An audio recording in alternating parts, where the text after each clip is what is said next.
Joining me, another guest, Dominic Walsh. He's from a think tank called Open Europe.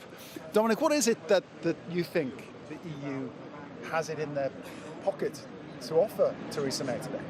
Well, they've made it very clear that they're not at this stage willing to reopen the withdrawal agreement itself. So what's more likely at this stage is some kind of addendum or assurance on the side about the scope of the backstop.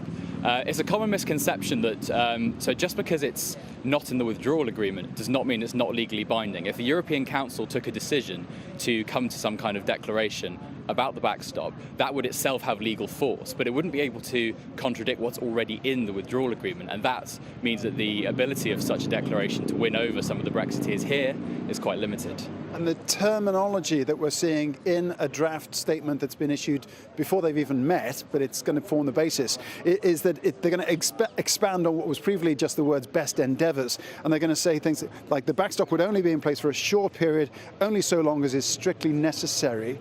Is that going to be enough to satisfy the sceptics back here and the people who aren't happy at the DUP as well?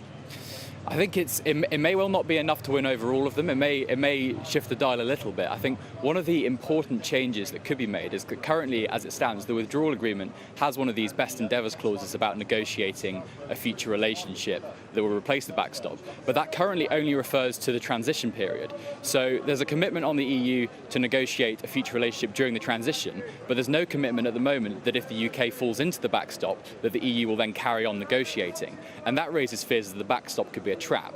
But there has been talk that the EU could, one of these side declarations could make clear that if the UK falls into the backstop, the EU is committed to carry on negotiating, and therefore the backstop would indeed be temporary.